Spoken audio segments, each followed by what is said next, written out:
Coming up to talk about thriving in today's customer-driven world, please welcome Bryan Brown, the Vice President of Product Strategy at Silverpop, an IBM company.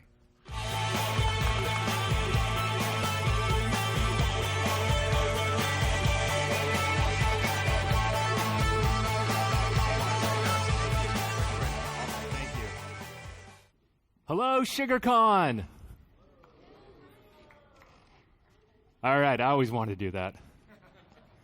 I am going to talk to you today about how your business can thrive in today's customer-driven environment.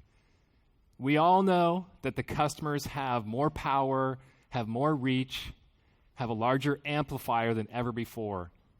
And we spent the last day and a half talking about how customer experience allows us to engage with our customers in a new way where they become the amplifier of our brand. They give us the reach that we need, and they help us engage with customers by taking our brand to their friends and to our customer's customer. So they extend what we can do. As we think about marketers at Silverpop, so I've spent the last several years flying around the world talking to marketers of companies of all sizes and meeting with CMOs and people who are more down in the weeds of content marketing and marketing automation and email marketing and people who are thinking about how to do marketing on mobile apps. It became clear to me that every marketer, wherever you are, understands that you have to understand the individual. You have to connect with people. You have to personalize the marketing experience. And this has been a transformation for marketers because in the past, they focused on demographics and personas. And now the world is saying, hey, you have to understand me.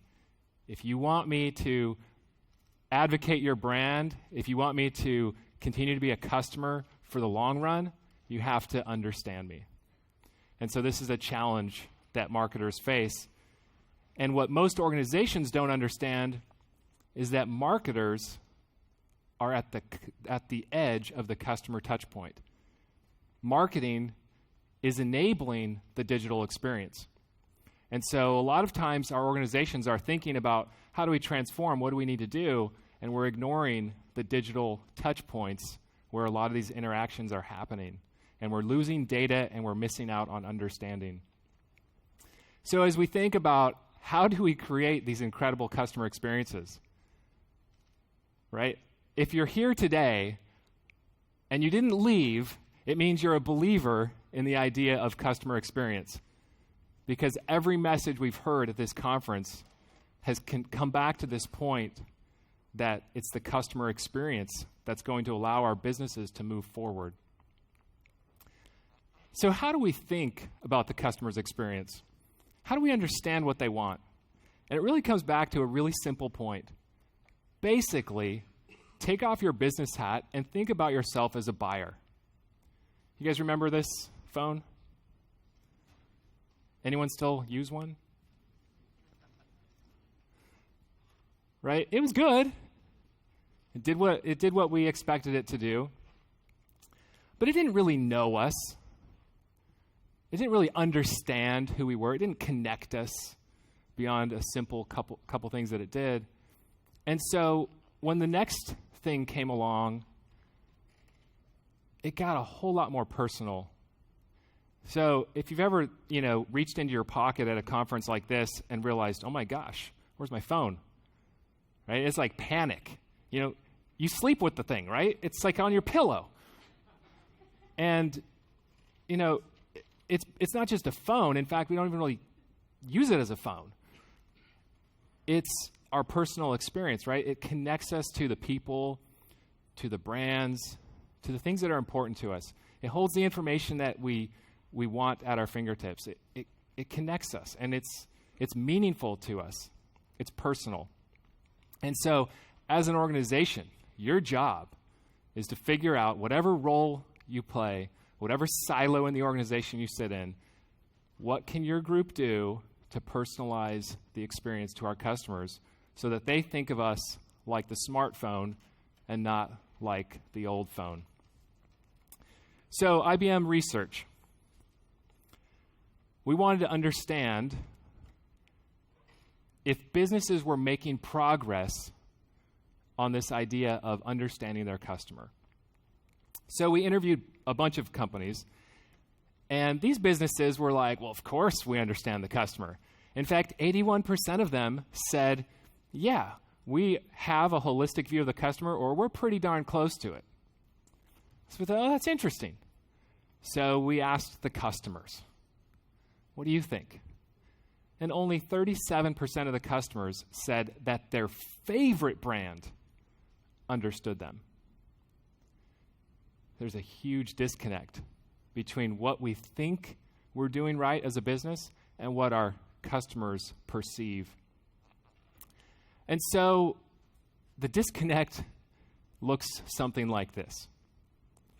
You can just go into your inbox. I did this again last night just to see what was going on. In this example, a brand sent somebody 50 emails in 44 days. Now, why? Was it because the customer was super engaged? No. In fact, they weren't opening any of the messages. In our rush to automate and to create processes that respond and do things, sometimes our businesses don't realize that we've created processes that are flooding the customer with a negative experience. And so the customer starts to tune out our brands, and they start to ignore us. This can happen in email, it can happen on our website, it can happen in social media, it can happen in our mobile app. At any digital touch point, it can take place because we've automated something, and if we're not paying attention, we're doing the wrong thing.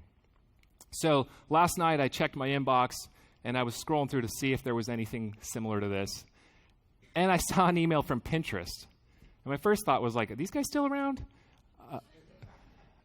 My second thought was, oh, let's see what's going on here. So I pulled up all the emails I had from Pinterest. Now, I haven't used Pinterest since 2013, when I created my first board, I guess. Board? Ladies? I'm just kidding. I'm sure guys use it too. But every day, basically, actually not every day, it was every week to be fair, they were sending me this message that basically said, pins you will like, top pins for you. And so I looked through, and it's like a couple years worth of these emails. I never opened a single one. Do you think Pinterest could have done something different? Do you think maybe after a week had passed after I created that first board, that they could have sent me an email like, hey, you should create more of these. Here's why. Or we can help you get more value. Here's the reasons. Here's the benefits. Right? And maybe after 6 months or something, they could have realized, and done something clever like, is it us?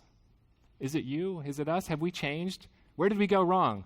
Right? Some of the best brands today are getting creative and recognizing that their customers' loyalty is not fixed. And that it's okay to be open with your customers when satisfaction is down and ask them what's going on and try to engage them and figure out what you can do differently. So this is not a good experience. I didn't feel understood by that brand. The problem with this is that our customers will simply ignore us. 58% of customers in a study we did recently basically said that even if it's a brand they trust and like, they will not open the email if they don't think it's relevant. So again, we're training them to ignore our messaging. And this is not just about email. This is about any touch point. This is about conversations with people in our company. If we're giving an irrelevant interaction, then we're creating a negative experience for our customers. So today I have three trends that I want to share with you. And these are trends from the marketer's perspective. I realize not everyone in here is marketers. In fact, probably most of you aren't marketers. But I want to share these with you because as you go back into your company, it's important for you to see how the role of marketing will help your company reach your customer in more ways than the physical people in your company could ever accomplish. So it's important for you to think about making sure that this part of the organization is running in a way that enables all of the organization to achieve this idea of transforming the customer experience. So trend number 1. All right. Who's heard about the word journey in the last day and a half? Okay, first thing I want to share, by the way, I love everything I have learned a ton in the last day and a half. It's been awesome. And I really enjoyed seeing the journey maps of companies yesterday, seeing what different companies had done. That was pretty impressive and inspiring. So first point on this is that it doesn't say buyer's journey. In the past, some of the language people used was around the buyer's journey. And the problem with that is it's about sales. And it's about closing the deal and then walking away. The customer journey goes past that point. It goes into customer success, customer satisfaction, and ultimately customer loyalty. That's what I like about the focus on customer journey. It's about what customers do, not about what they say, right? So I can go on your website, I can find a nifty little form somewhere in there, and I can answer some of your questions. And you're going to put me into your database, and you're going to say, hey, this guy has these, he told us these things, that means this, it means he's interested, it means, but not for 60 days, it means whatever you asked and I answered. But what happens a year from now? The data still looks the same. So if somebody walks in and looks at the data, they're going to think, hey, we got an interested customer here. Let's send him some information. Let's call him. Let's engage. But I'm not interested anymore. And what you need to be paying attention to is my behaviors. So in marketing, there's this idea that we build audiences, we create a message, we find the audience, and we send the message to the audience. This is the old era of marketing. And I would propose the end of the audience. We need to go from speaking to masses of thousands to individuals. And as we do that, we get past the personas and the demographics, and we get down to what makes people an individual. What are their real interests with our business? And this is where their behaviors come in. By paying attention to who's been on your website, who read which articles, who watched which videos, who attended which webinars, who came to your trade show booth, right? All of these digital interactions tell us somebody's interest. We don't have to ask them. We can just look at the behaviors. So if they raised their hand and said they were interested, but then later they weren't paying any attention, they probably aren't interested. And so behaviors is an important component to your understanding the holistic view of the customer. But the challenge for our businesses is, what do we do with all this data? And this is really where marketing automation comes in. And again, marketing automation done wrong could automate a lot of bad practices. And so as we think about automation, we have to think about driving that customer experience. And automation allows our businesses to get scale. It allows us to look at thousands of points of data, and the moment a customer walks into a physical store, recognize them through their phone and send them a message that's unique to where they're at with our business. So somebody who was on the website last night put something in the cart but didn't buy it, and now they show up in the store, right? We can respond to that. We can help them complete the process. Somebody who walks into the store and maybe it's been 6 months since they purchased something might need a different experience, a different interaction.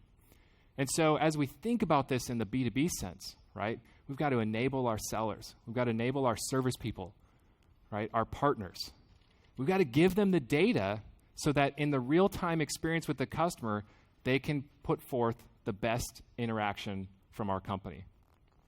Okay, so trend number 2. So trend number 2 is this idea of a behavioral marketing database. So for a long time, marketers focused on lists. And they focused on kind of like a sales group would, right? Here's your list. These are the people to call on today. Well, marketing had like a similar function, which was, who do we need to message today? And so, again, they created the message, they took the list, and they sent it out. And as we think about today and thriving in today's customer-driven world, marketers need a different system, a different type of database. This has really been what SilverPop has focused on really over the last 5 years, was creating what we call the behavioral marketing database. And the database looks like this. It's a database of customers, actual people, connected to all of their data. And knowing basically who these people are beyond maybe the persona, so that when they show up and engage with us, we can do something different. So imagine if someone came to your website and the website messaging could change based on knowing where they're at in that journey, right? What if the website was now informed? You know, so many marketers are focused on things like nurture campaigns, and they use email as kind of the only channel to deliver that.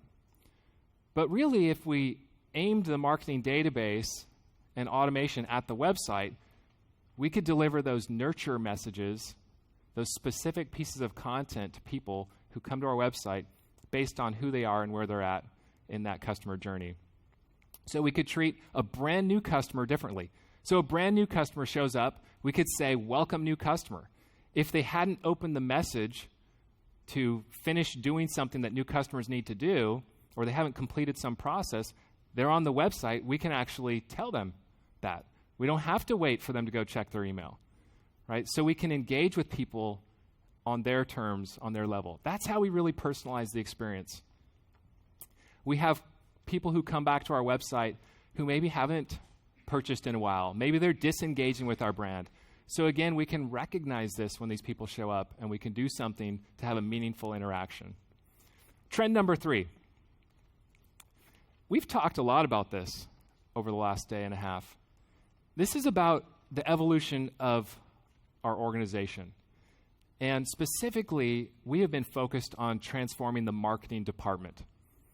And over the last few years, we've watched as the marketing department has evolved and changed to overcome some of the challenges they faced in delivering on this idea of personalizing the experience.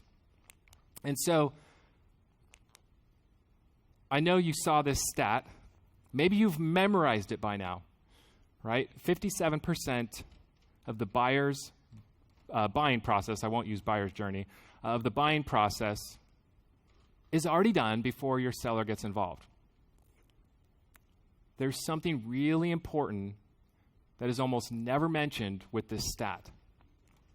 What happens between 1% and 56%? Are we just sitting back waiting for the moment to engage at the 57% mark? Marketing is what happens. If you don't have good marketing today, good content marketing, good social, good nurture programs, where you're allowing people to learn, because that's really what people are saying. They're basically saying, don't call me, I want to learn on my own until I'm ready to engage. If our marketing departments aren't out there being part of the voice that's educating those people who have needs that we can meet, then we're missing out on that opportunity. But it's not just the marketing team, it's really everyone. Anyone who can touch the customer is basically creating an impact on that customer that's part of the mosaic of customer experience. And then that person they've touched is going to go spread, good or bad, based on that experience. So we really need to retrain our people and get them to realize like they play a really big role in amplifying our message into the marketplace. This is a quick slide on how marketers have changed. You know, the marketing department has created all kinds of new roles in the last probably 2.5, 3 years, right? They've really developed demand generation, marketing operations, which is as Larry was talking about yesterday, this is how you operationalize the digital touch points of your customer and their experience. It's through marketing operations. And we've seen all kinds of specialist roles, right? Mobile app marketers, social, content marketers. So if this is happening in marketing, what about the rest of your company? What kind of transformation, what kind of new roles need to be created to deliver on this idea of creating these personal experiences? So as you leave this conference, it's important that you think about what impact can you have on your business? What can you bring back into your company and implement to make a big difference? And so if I were you, I would think about a couple things that you could do, bring back and get started on. Don't be overwhelmed, right? Don't go back and open up your email and realize you have so much work to do and it's impossible. If you need help, we would love to help you. If you've got a marketing team, which you likely do, we'd love to talk to them and show them how we can help them on the marketing side of the house achieve this. And we have an exciting integration with Sugar CRM that we're showing. You can come get a demo, you can look at it, stop by our booth, and we'd love to talk with you more about this in the future. Thank you very much.